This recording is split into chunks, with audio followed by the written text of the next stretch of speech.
Hey guys, what is up? It's Lane again, and I am so sorry I haven't made a video anytime recently. I have actually been getting out of the military, and I'm officially out. Woohoo! Or whatever. So I'm officially out of the Army, so I'm going to have a lot more time to do this kind of stuff. I wanted to kind of give you guys an idea of the things that I'm going to try to do. I want to put together a little bit of a series, just 6 to 10 minute videos on these topics. Number one, why do I use ambient music in worship?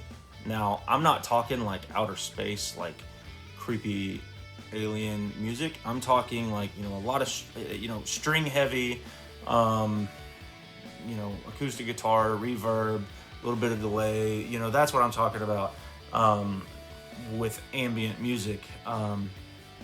Another one is, why are the sanctuary lights dim during worship? That's a big one. There's a lot of people that, that can be kind of controversial. I'm just going to give you my viewpoint on it. And I'm going to try to give you a little bit of scripture to back it up. Now, there's nothing in the Bible that says turn the sanctuary lights down when you're doing worship. It doesn't say that. But I'm going to try to give you, why I believe it's important, and kind of give you the scripture that I utilize when I think about that kind of thing. How do you select songs for a worship service? That one's kind of basic, can be kind of generic. However, it's extremely important as a worship leader to know why and what songs to pick for your service. And we'll get into that. How do you read the congregation? That's a big one. Also, there's a lot of big ones in here. I keep saying it. But how do you read the congregation? Just wait for the video. What does being sensitive to the Spirit mean? Now, in no way am I going to get all crazy and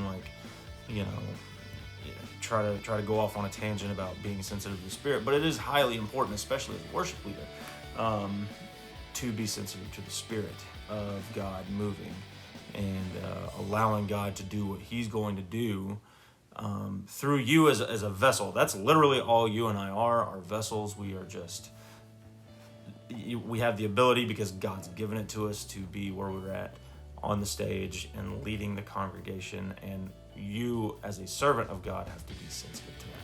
But we'll get into this in the video once we get there. How do you make worship about worship and not about being a performance? That's, in today's culture, it's hard, right? You have a lot of talented musicians, you've got all these lights, you've got all this cool sound equipment. That's going to be a big one. That's probably going to be the one I end with,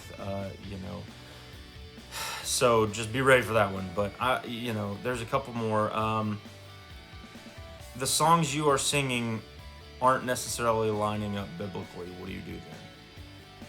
That one's kind of obvious, but I want to get deeper into why you and I have to be cognizant of what we're singing, because when you are leading the congregation, you are literally doing just that. You are leading, you are teaching, you are pretty much, when you sing it, you own it type thing. So when you say it, you're professing it. And I'm not trying to make that like any kind of a weird whatever, but understand that when you are up there, whether it be drums, lead singer, backup singer, bass guitar, it doesn't matter. When you're up there, that's what you're doing. And so you take somebody who's never been in the church before and you sing a song and it talks about whatever and it's not necessarily scripturally sound. You have to be aware of that. And we'll get into that too. And the last one, it won't be the last video, but the God is telling me to say phrase and how dangerous that could be. That's going to be another one that we're going to go over. And, because you see a lot of worship leaders get up there and, music going and it's just really nice and everybody's worshiping, and all of a sudden you hear the worship leader go, I just feel like God is telling me to say. You got to be careful. You got to really vet that. So we're going to go into a video about that too. I was listening to Ravi Zachariah. I love listening to Ravi Zachariah. He's like a walking book. It's ridiculous. But you know, one of the things he said was music is the language of the soul, because they were talking about how do you feel about different styles of music. And you know, he said, and I believe this wholeheartedly, he said, you know, music is the language of the soul. You know, you could be a Muslim, you could be a Buddhist, you could be a Christian, you could be whatever, and the one thing that we all have in common is we all love music of some kind. Music touches everybody. And so we're going to go into something along those lines. And throughout this, you know, I want you guys to understand that I'm not sitting here saying that my way is the right way, or anything like that. And you know, there's going to be some things that you guys may not agree with, and I'm okay with that too. However, we're going to bring scripture into it, and I would like to make it a discussion. You know, I like to answer you guys back. If you message me, I try to answer you back. And so please, you know, let me know in the comments what you think. If you guys have any other ideas about videos about worship that you would like to talk about or do, just let me know, and we will get her did. All right.